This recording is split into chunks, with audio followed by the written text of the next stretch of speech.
Once upon a time, because all truly cozy tales begin just like that, there stood a little village shop nestled in the crook of a countryside lane, under the shade of a very obliging elderberry bush. Its name, painted in fading gold letters across the signboard, was Ginger and Pickles, and its doors, though creaky, swung wide open for every creature in town. The shop wasn't famous for being tidy, nor was it known for being profitable, but it was famous for one very important reason. It allowed credit. That's right, credit. Buy now, pay whenever, eventually, someday, or never. And oh, did the village animals love this. The shop was run by two unlikely business partners. Ginger, a dignified yellow tomcat with a flair for proper posture and silent judgment, and Pickles, a well-meaning but slightly anxious terrier who had more enthusiasm than bookkeeping skills. Together, they made a peculiar but oddly endearing pair, and their shop was the talk of the animal world. Not because they sold rare things, but because they almost never asked for actual money. Chapter 1. The business of being kind and slightly foolish.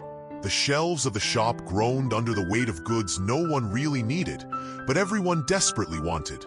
Red spotty handkerchiefs, tea caddy lids, lumps of sugar shaped like badgers, peppermint buttons, and ribbons in shades that defied description. You couldn't find mutton chops or hairpins. Those were the sacred domain of their rival, Tabitha Twitchit. But you could spend hours admiring baskets of lavender-scented string and miniature boot polishers. And everything, mind you, could be purchased without parting with a single coin. Put it on account, Ginger would purr, licking his paw with calm indifference.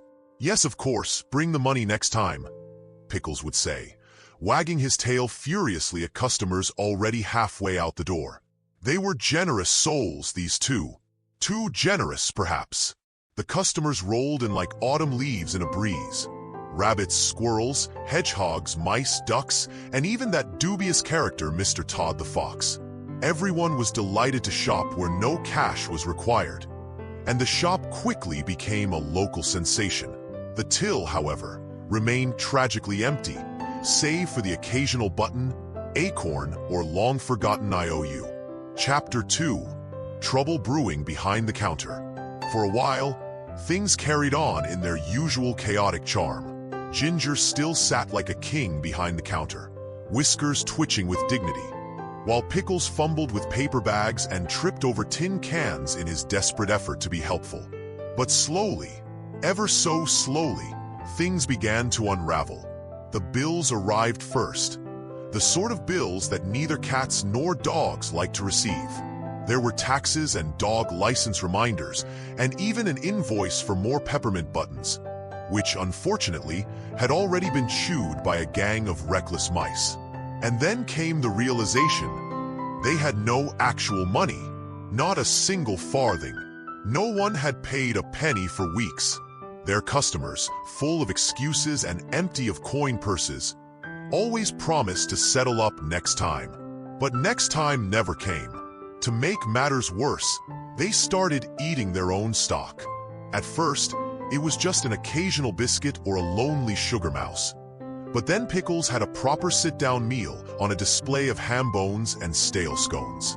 Ginger, never one to show panic, simply narrowed his eyes and nibbled on a cheese curl as if it were a 5-course dinner. Chapter 3.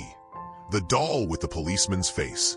Now, you might think that running out of money is as bad as it gets. But no! One day, Pickles encountered something truly alarming, something that chilled him to his furry little spine. It was a doll, a paper doll, a promotional advertisement for a toy store in the next village, perhaps. But this doll had the unmistakable face of a policeman, complete with a stern mustache and an expression that screamed, "You haven't paid your dog license." Pickles stared at the doll for an uncomfortably long time, sweating profusely, as much as dogs can sweat. "That's it," he declared, tail between his legs. "They're coming for me." Ginger, unimpressed, simply batted the doll off the counter. But the tension had set in. The joy of the shop was slowly unraveling, thread by fraying thread. Chapter 4. The Sad Goodbye. When the tax demand finally arrived, it came in an official-looking envelope that smelled faintly of despair. Ginger opened it with one claw, read it without blinking, and placed it quietly on the empty biscuit tin that served as their filing cabinet. "That's that old chap," he said to Pickles. Pickles, who had just returned from hiding behind the cheese shelf, whimpered softly. "You mean we're closing?" "I'm afraid so," Ginger replied. "The shop is bankrupt." And just like that, the door was locked for good. The little bell above it gave a sorrowful jingle, like a lullaby for a dying dream. Chapter 5. Life after retail. After closing the shop, the partners went their separate ways. Ginger, being a cat, took retirement in stride. He moved into a rabbit burrow with a rather accommodating family of field mice, and soon developed a fondness for long naps and warm milk. Retirement suited him. Pickles, on the other paw, found a new calling as a gamekeeper. It was the perfect job for a dog with lingering guilt and a strong sense of right and wrong. He spent his days patrolling the woods, giving stern lectures to squirrels and chasing foxes with newfound purpose. Their shop, meanwhile, stood empty, save for a few lonely peppermints gathering dust in the windowsill. Chapter 6. The village economy falters. With Ginger and Pickles out of business, the village was forced to return to the only other shop in town, Tabitha Twitchit's. She was a shrewd businesswoman, that Tabitha. No credit, no compromise, and prices that climbed like ivy. She raised the cost of everything by half a penny and charged extra for ribbon that had been stepped on by kittens. The villagers weren't thrilled.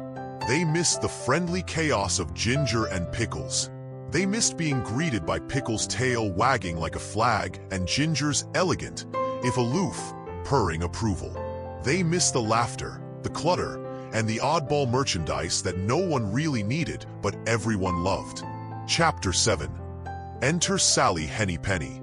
Just when hope seemed lost, a new shopkeeper stepped into the picture. Sally Hennypenny. She was no-nonsense and efficient, a hen with a head for numbers and a beak for bargaining. She bought the shop, reopened it with a flourish, and made one very important change. No more credit. Every peppercorn, every packet of seeds, every wooden button required cold, hard coin. At first, this caused quite a stir. The villagers grumbled. Some even considered knitting their own socks. But over time, they adjusted. Sally kept the shelves full, the prices fair, and, despite often getting the wrong change, her heart was in the right place. The shop began to thrive again. Ginger and Pickles, now retired and perhaps a little rounder around the waist, occasionally peeked through the window to admire their old stomping ground. There was a sort of comfort in knowing that the place still lived, even if it was no longer theirs. Final thoughts. The shop that taught a village. The tale of Ginger and Pickles is not just a whimsical story about animals selling biscuits and sugar mice. It's a gentle reminder that generosity without boundaries can lead to empty pockets, and that good intentions, while admirable, aren't always enough to keep the lights on. But more than that, it's about community, about how a shop isn't just a shop when it's filled with laughter and oddities, when it's a meeting place for mice and ducks and dogs with wild dreams. It's a story of kindness, naivety, courage, and change. In the end, Ginger and Pickles may not have been the best businessmen, but they were certainly the most beloved. And really, isn't that worth something too?